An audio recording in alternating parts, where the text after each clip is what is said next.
Hi, and welcome to my scrapbook table, where today I am stretching the sketch.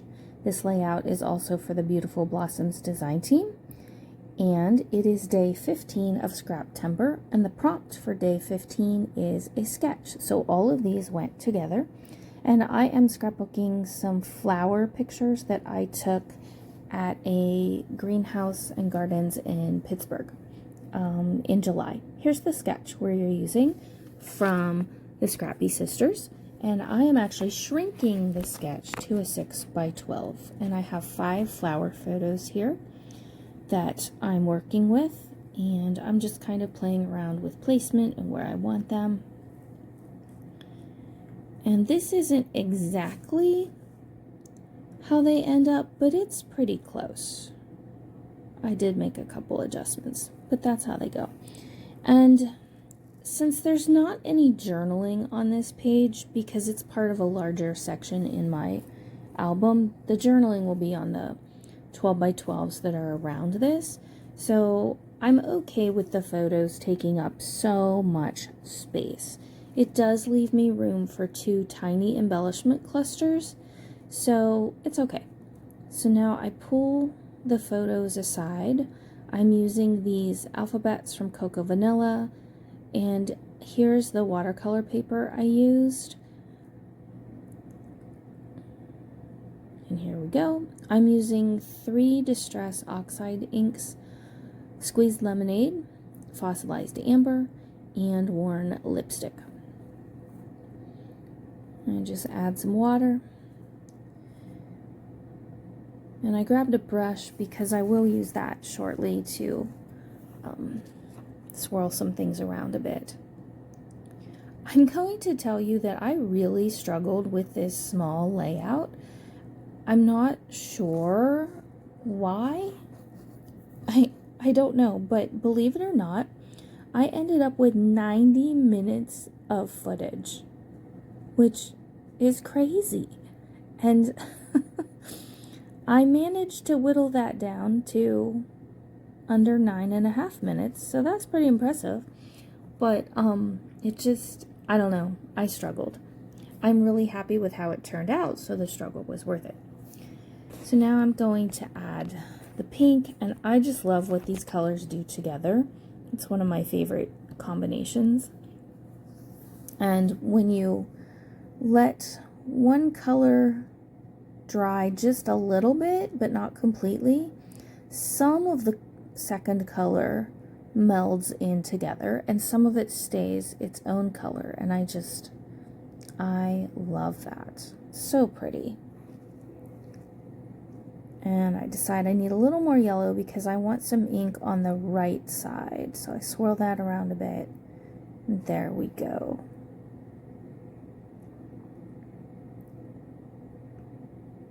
Finger paint a little bit,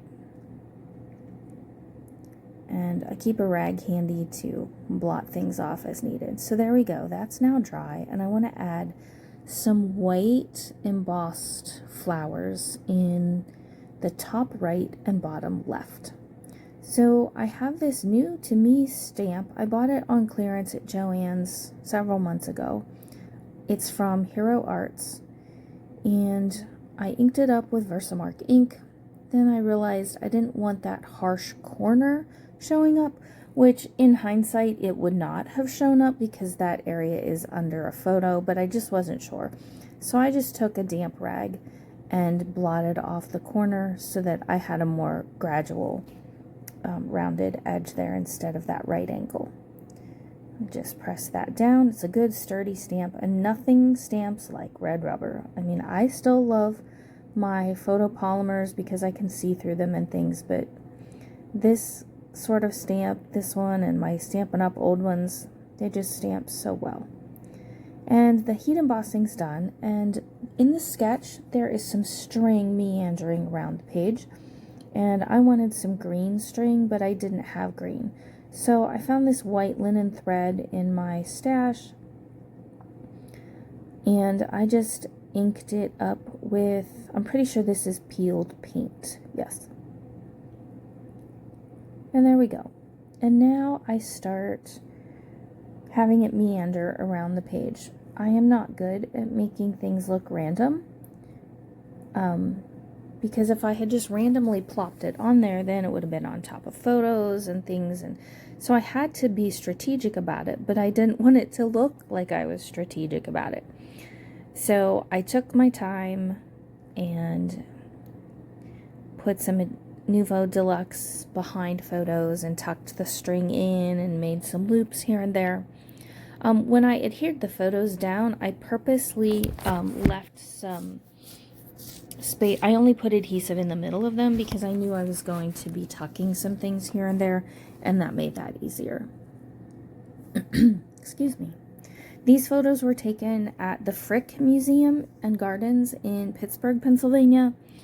This was early July, and there's a greenhouse there, and so I spent a little bit of time in the greenhouse. It was very, very hot that day, so I didn't stay in there real long, and it's not real big, but I was able to take these gorgeous flower photos, and I took lots and whittled it down to this, but I was so happy with how these pictures turned out. It was a really fun day. That's a nice museum to visit. The house is a great tour. You can't take photos in the house, but I did buy some postcards so that I have some photos to work with. And we got to spend the day with my brother and sister-in-law. They went with us, and friends of theirs came too. So that was a nice outing for us all.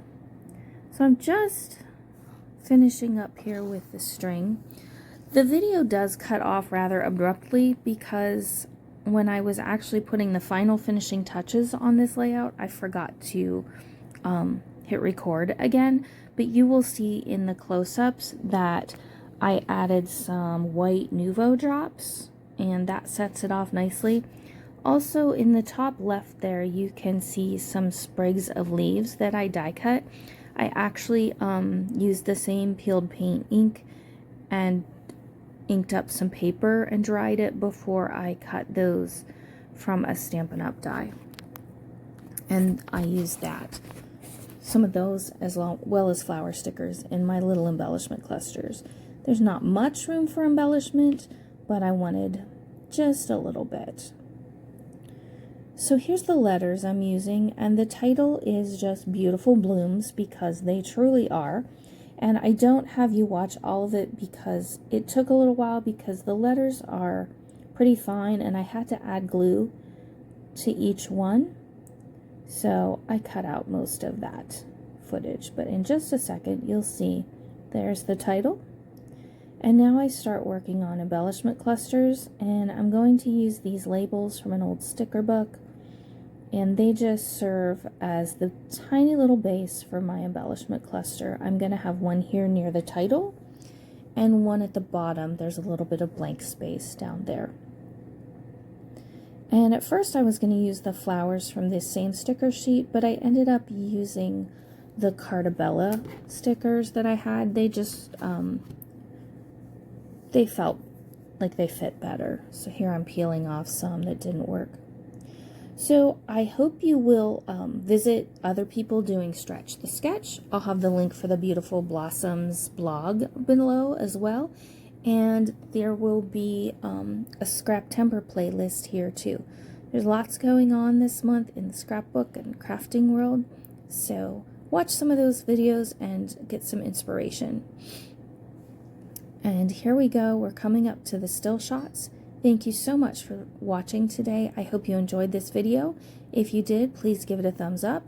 And here are some close-ups where you can see a little bit more detail. Have a great day. Thanks for joining me. Goodbye.